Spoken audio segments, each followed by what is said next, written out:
when I make it about me, when someone else does or doesn't do something, that's what we're calling personalizing. I had a client who wasn't invited to a wedding of a fairly good friend. And she made the assumption and the belief that it was because she had said something a month or so earlier and it must have made this person mad, and so they excluded her from the wedding. Well, the truth was they were having a very small wedding. It was only for the immediate family, and it did leave out a lot of people, but it wasn't because anyone was angry at anyone. And so that's a great example of how someone was living really with a lot of pain about not being heard and understood or thinking they made someone angry, when in fact that wasn't the truth at all.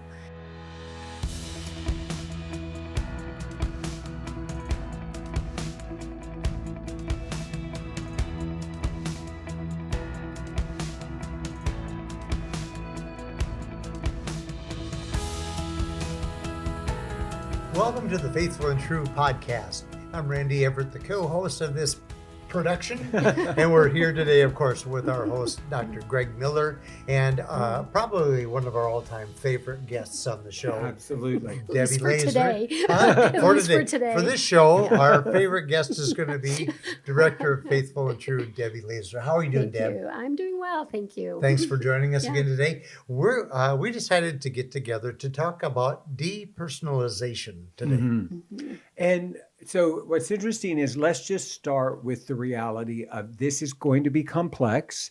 And so we're going to just have a conversation and include our audience and invite them to be with us. Because what we're talking about is, what does it look like either for a man who's struggling with addiction or a wife, someone he's in relationship with, to have the understanding to know what is theirs that they need to take responsibility for, what is not theirs, or if we're talking about the wife, what is about her, what is not about her. And we're using the term depersonalization, where I'm not making it about me. So let's start with trying to define, what do we mean by personalizing something? Yeah, I think that's a good place to start. In fact, I looked up the word depersonalizing. I think we just made up our own new word, actually, because the definition on the internet is about something else. But what we mean by personalizing something is when somebody else's behavior leads me to believe that it's about me. Mm-hmm. And what we know for the most part is people's behavior is about them taking care of some need of their own, typically. Right. Now, of course, there's revenge and there are other things that happen, and that's why this is not a black and white topic, as we always remind our listeners to think about. But when I make it about me, when someone else does or doesn't do something, that's what we're calling personalizing. An example of that might be, I had a client who wasn't invited to a wedding of a fairly good friend. And she made the assumption and the belief that it was because she had said something a month or so earlier and it must have made this person mad, and so they excluded her from the wedding. Well, when the truth came out a while later, the truth was they were having a very small wedding. It was only for the immediate family, and it did leave out a lot of people, but it wasn't because anyone was angry at anyone. And so that's a great example of how someone was living really with a lot of pain about not being heard and understood or thinking they made someone angry, when in fact that wasn't the truth at all. And I think the reason this topic is so important to talk about is our thoughts and our belief systems about ourselves and others is what often causes our pain. And so if we're creating a lot of beliefs that are not true, we live with a lot of pain. Right. And that's what we see in a lot of our clients. And it's what I see a lot in wives, too, that I'm working with who have been living through betrayal. And I do think that a lot of our process together is sorting out what are true beliefs that you're carrying and what are not. And so that's why I liked the idea of talking about this today. Well, and another example, and I often say this to the guys that I work with, it's important that we don't take our children's reaction too personally. Parenting is another place where we can take everything our child does personally. An example would be, I'm in the grocery store with my toddler, the toddler just has a meltdown, is, having some sort of what we would call a fit, having a strong reaction. And I can easily make that about me. If I was a better parent, then maybe my toddler wouldn't be having a meltdown, or if I had handled this situation better. And I'm interpreting my toddler's reaction through me and how I parented or haven't parented, versus being able to say, no, actually, maybe this is about the fact that my toddler is tired, or maybe this is the fact that my toddler is overstimulated, or my toddler is trying to find his voice and is differentiating from me. I mean, there's a lot of things that go on with being a toddler that really don't have anything to do with me as a parent. And if there are some patterns in my parenting that are mine that I can own, then I'm going to take responsibility for those. But that moment my child is having a fit at the checkout counter is not all about me and how I parent. Mm-hmm. To talk even more about just examples, and we'd like our listeners to, kind of understand where we're coming from, because one of the reasons we like to look back at what our life was is because all of our experiences, whether they're in our family or they're at school or in church, our neighborhoods, whoever has influence on us at that time, may in fact be creating beliefs inside of us just from our experiences. Mm-hmm. And we generally don't stop to think about what those beliefs are. Right. I can remember as a 4-year-old, my parents put my twin sister and I in ballet class, and we had the most darling little lavender tutus that we wore to our first recital, and it was very exciting. And I was on one end of this line of little girls, and my sister was on the other line. But when I looked down the line, I noticed she was turned the wrong way. And so I thought, in my kind-hearted thing, I would just tiptoe down there in my tutu and turn her around. And I did that. But when I did that, the whole place broke open in laughter. Now, my little person at that time took that in to believe I had really done something wrong and people were making fun of me. And that was a belief really that has stuck with me for a long time. Having people make fun of me has always been very hard.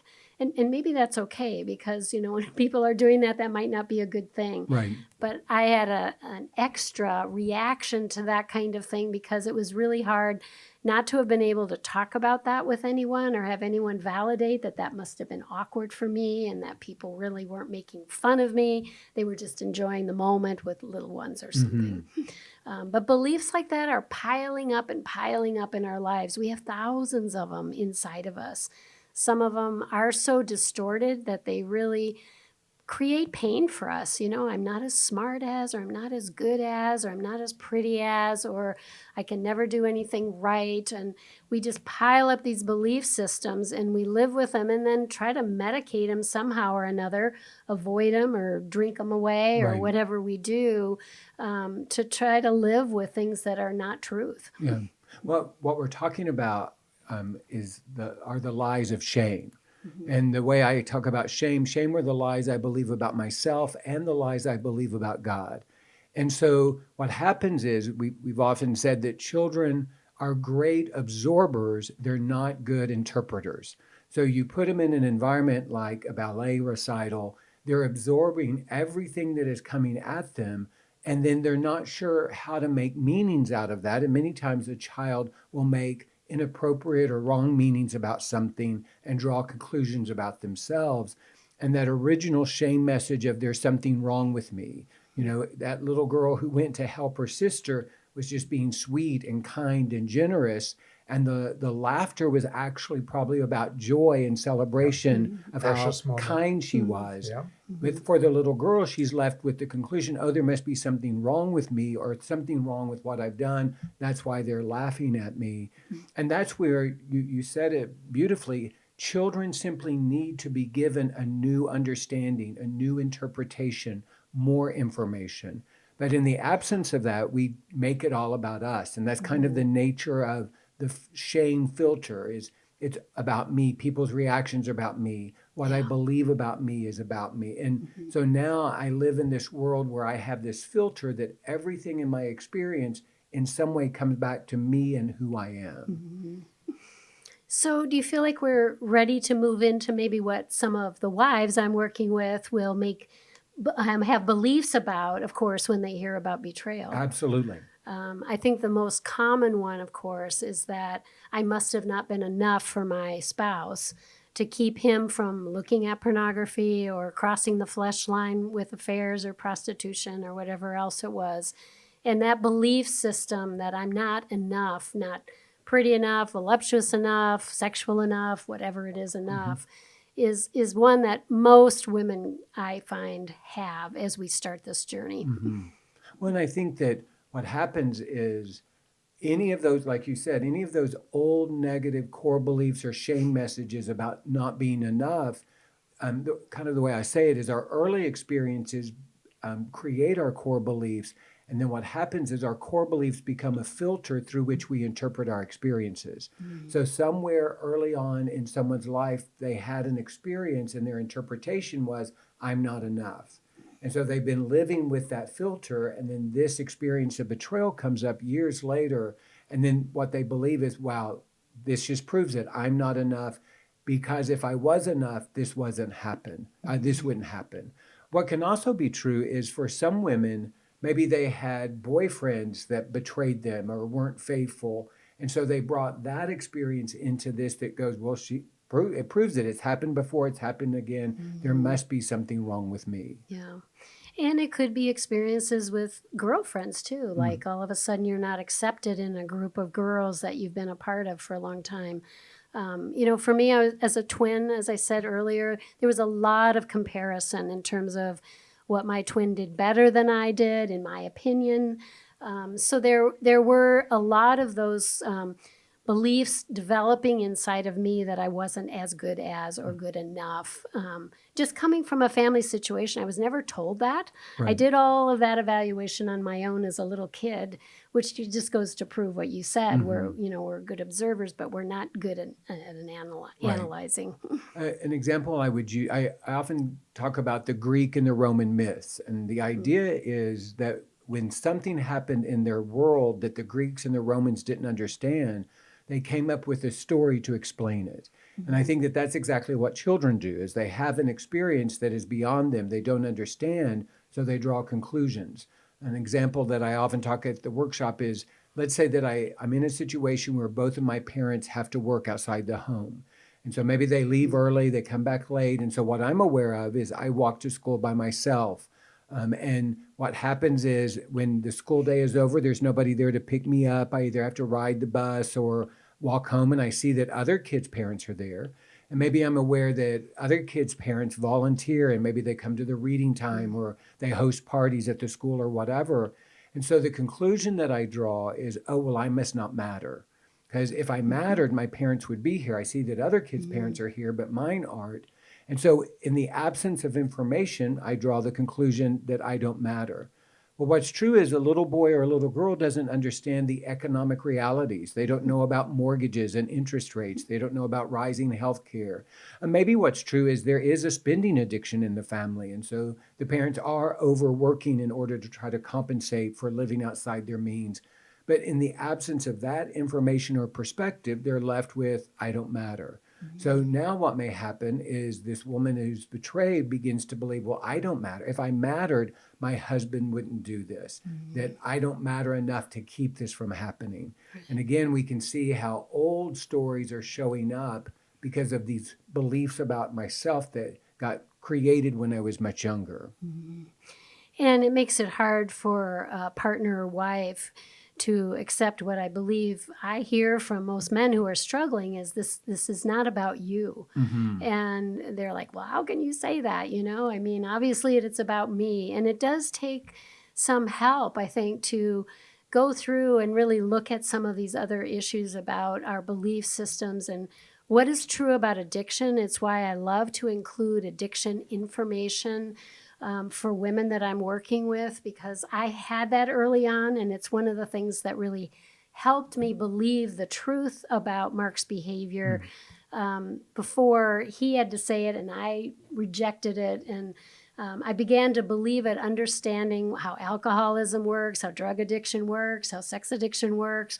They're all basically the same. They're medicating something that's going on inside of that person. And what can be true is, and you and I, we struggle to find our language. So to be able to say, this isn't motivated by you. So that's what we mean when we say it's not about you. This is not motivated by who you are or what you've done. And what's also true is it directly impacts you. Right. It does matter to you what I've done. It makes perfect sense that you've been hurt and feel the pain of betrayal. So even as we're saying this, the idea is it is not motivated by a person, what she did or didn't do. And what we know, and kind of the reason that you and Mark came up with this idea of when we do full disclosure, we start from the very beginning in a person's life.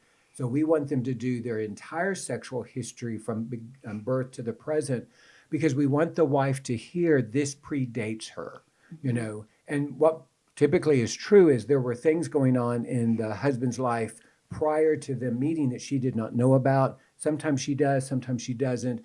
But the functioning of the addiction was already in place. And so that's what we mean. It's not about you. This addiction was occurring prior to y'all's relationship. And it also makes sense that the choices directly impact you. Right. Yeah, I really like your distinction about words are so important, and we don't always get them defined just enough to please everybody, I'm sure. What I do notice, however, is while there's still hurt and pain for a wife when they hear about betrayal, those that get educated more quickly about what addiction is and what is some of the analysis about someone else's behaviors does in fact help them move through that pain in a better way, if I could say that. It doesn't mean that it eliminates it for sure, but I do find that there's more of a desire to try to talk with a spouse, to connect, to try to understand what his life has been as a younger child, to maybe even be compassionate about some of that pain he's been medicating. And it doesn't mean that she doesn't have a place to also go and deal with her own pain of anger and sadness and disappointment in the marriage and everything else that's been lost. Right. Well, and when you say that what shifts is perspective. So in the absence of understanding about addiction, when I'm making it about me, then the perspective of healing is on, well, I must change. And maybe I'm angry that I have to change. Maybe I don't think I should have to change. But if the perspective is it's about me, then I have to change. When I begin to understand it about addiction, then it's no longer about me. It's about the healing that can come when someone begins to address the addiction. And when we often say at the men's workshop, with the proper diagnosis, then you can develop the treatment plan that actually leads to healing. And so in this case, what we're wanting the wives to understand is if there is a proper treatment plan, it comes from a proper diagnosis. And so we start with what is true. If this is an addiction, it's not about anything you did or didn't do. It's about factors that were in place before y'all's relationship. And now we have an approach that can begin to lead to transformation. Yeah, exactly. I think the other thing that's great about starting disclosure from birth to the present is that it shows the progression of an addiction, which we know is there. When something is addicted, there's a neurochemical tolerance that is created, and tolerance means we have to do more of something to create that adrenaline response or that high that a person needs to medicate. So, and that's always clearly seen in full disclosure. And again, it helps her to see, I think, that escalation and progression was, again, not about their marriage at that point necessarily or about her. It was about the natural stages of what an addiction does and eventually really kills relationships or the person who's involved with them. But understanding is kind of the key to starting to change our belief systems about things. So we talked about this idea of one of the core beliefs that you've experienced from women is this idea of I'm not enough, and then there's the list of I'm not enough. Another one could be I don't matter. Are there other core beliefs that when you're working with women, you can begin to sense that maybe she's still really personalizing this and making it about her? Well, some of the other beliefs, I believe, are I'll never be able to trust again. Okay. Another one I think I hear regularly is I've wasted, this whole part of my life has been wasted working with a woman who's older right now, and understandably, at 75, she doesn't believe she has much life left. And this addiction has been a part of their lives all these years, so that she's wasted her whole life. So there are many of these kinds of beliefs that we want to explore in the process of counseling. And sometimes it's a matter of also sitting with others who are further along, to have some different information to consider, ponder, that maybe I've been in kind of a black and white place. I've just assumed this about things, and maybe it isn't really true. And I want to shift my belief about that as I see other possibilities coming along. Along that line, I think one of the ones that we hear is this has tainted everything. So, the addiction is a part of everything. And I do think that that's one of the ways that education around addiction can be helpful, because it allows us to put it in perspective, to recognize, yes, it is a part of the story, and it's a significant part of the story, and it's not all of the story. That when there is the line and the deception, that is a part of the relationship, that doesn't mean everything in the relationship was a lie or came out of some sort of deception. And so I think the more I understand addiction, it begins to help me to place it in an appropriate proportion to my story. So yes, it impacted a lot. It didn't have to impact everything. Yes, there's some things that were deceptive and hidden, and not everything was deceptive and hidden. And so it does help me reframe when I'm making some big global statements that, yes, I can validate what I've gone through, and it doesn't have to be about everything we've experienced as a couple. I want to just put out a challenge to our listeners right now, and that would be how can you begin to practice this not personalizing things or depersonalizing things, so that you don't live in more pain than is necessary in your life. We all have enough of it as it is. And so I wanted to throw out a challenge to start small. An example might be that you take a friendship, and that friend hasn't contacted you for a long time, and you find yourself making a meaning or a belief about that you probably made them angry, or you've done something wrong because they haven't been calling you or inviting you to anything lately. That would be that moment of personalizing. When you get to that place, what I want to encourage you to think about is, what are some other possibilities for why this has happened? We were just doing that the other day, actually, when someone didn't come into the office and we were worried about, or they weren't returning our emails. And we were thinking that we were concerned about, was there something wrong? We went into our mode of, what are some other possibilities? Because this person almost always responds very quickly. And the three of us, you and Kayla and I, we were sitting there just talking about, well, it might have been that he got sick, or maybe the baby who's soon to be born was born today, and so he wasn't available. Or, we started thinking of other possibilities. I think as we allow ourselves to be what I like to call a possibilitarian, we open our minds up to not going to those beliefs about ourselves that are generally very negative. Another thing that we can do is simply check it out with a person. So if we're starting to create a kind of a negative core belief about ourselves, we could just go to a person and say, hey, you usually get back to me so quickly. I haven't heard from you for 2 days. Okay? Is everything okay? Or is there something you need to tell me about something I've done? That's checking it out. Right. It's one of the greatest ways of correcting what we would normally do, is just head to that place of making a belief about ourselves that's not true. Right. And what's interesting is when our shame does get triggered, our nature is to isolate and to move away from the person. So we want to validate. It takes additional energy, like the story that you told about the woman that wasn't invited to the wedding. It would be very easy for her to isolate and just kind of ruminate on how she must have been excluded because of the comment that she made or the way she responded. But it takes a lot of courage to go to that friend and say, hey, I know you have this wedding. My expectation was that we would be included. I'm aware that we're not. I just want to check that out with you. Are you angry at me or hurt? Have I done something where you didn't want to include me? And what's probably true is the friend would appreciate that clarification, because she knew that it was going to be a small wedding. She kind of assumed that others would know it was a small wedding. So the guest list made perfect sense to her.